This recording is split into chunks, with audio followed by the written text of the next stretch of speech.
Hey, what's up everyone? Does your NES have trouble reading games? You might just need to change your 72-pin connector. In this video, I'm going to show you how to do exactly that. Here's what you'll need. A new 72-pin connector, a medium-sized Phillips screwdriver, some guitar picks or plastic prying tools. You can also use a strong magnet to magnetize the screwdriver, but this is optional. Some kind of tray to place your screws. And I highly recommend wearing puncture-resistant gloves. Alright, let's get started. First, you'll want to remove the 6 screws located on the bottom of the console.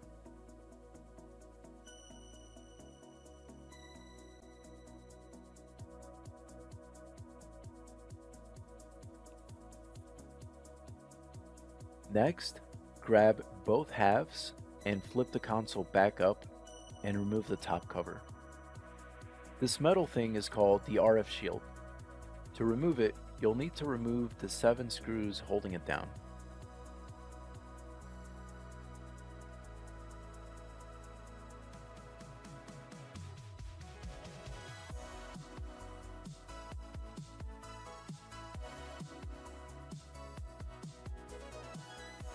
Now, carefully lift and slide the RF shield out from the metal notch.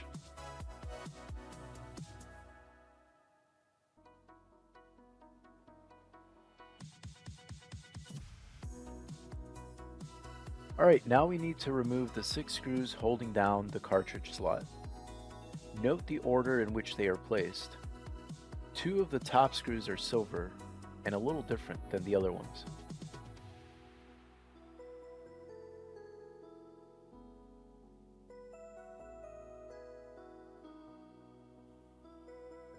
Alright, now remove the 2 screws on the top right holding down the RF modulator. It's the little metal box where you connect the TV and power cables. This next step of unplugging the 3 connectors from the board is optional. I prefer to just unplug them so that I can easily work on the board, but the repair can be done without this step if you're really careful. So what you want to do is carefully lift the board with the bottom RF shield and place it on its side.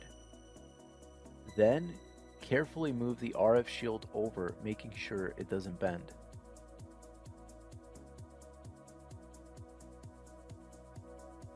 Here, you'll see 3 connectors. The blue one's connected to the power and reset switches, and the other 2 are for the controllers. First, we'll remove the blue one. The easiest way is to grab it and rock it side to side. You can also do this with a set of pliers.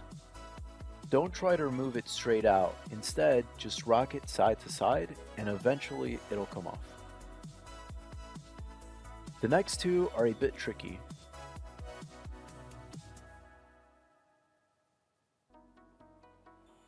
You see those small plastic pieces at the end that stick out just a little? What I do is I dig my thumbnail and gently pull back on one of the ends. Then I repeat the same on the opposite end. Do this until it comes off just a little bit. If you flip the board over, you'll see it coming out just a bit.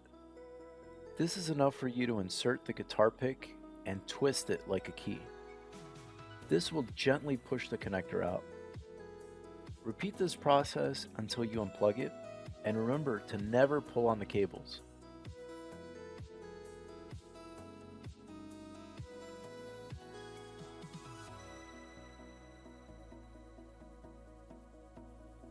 Then do the same for the other connector.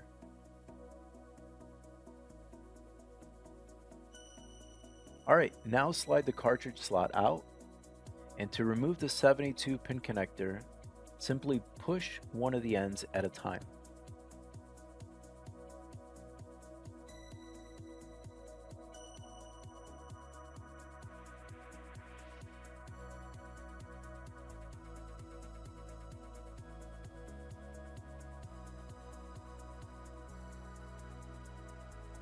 An original 72-pin connector will usually have the part numbered 22 on it.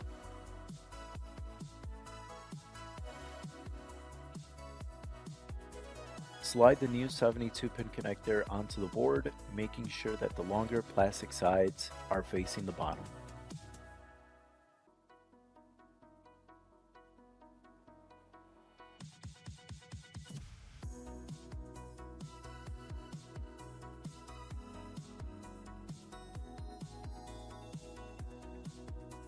Slide the cartridge slot back into place and align the holes.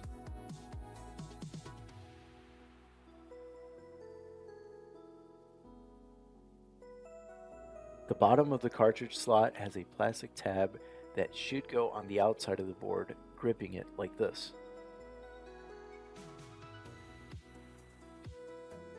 Seat the board on top of the bottom RF shield. Plug in the 3 connectors. Make sure that the holes and pins align.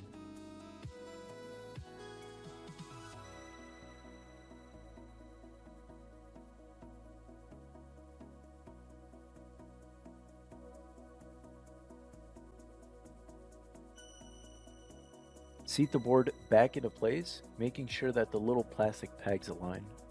Screw the 6 screws holding down the cartridge slot. Make sure you place the silver screws in the right place.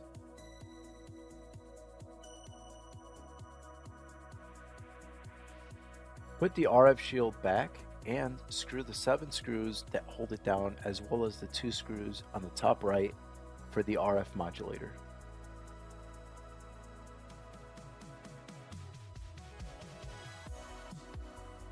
Place the top cover back on the NES and put the 6 bottom screws.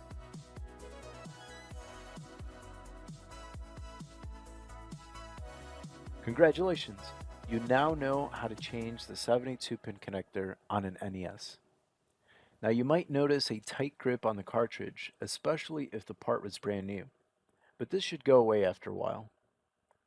Alright, that is all for this video. Thanks so much for watching, and I will see you next time. Thanks.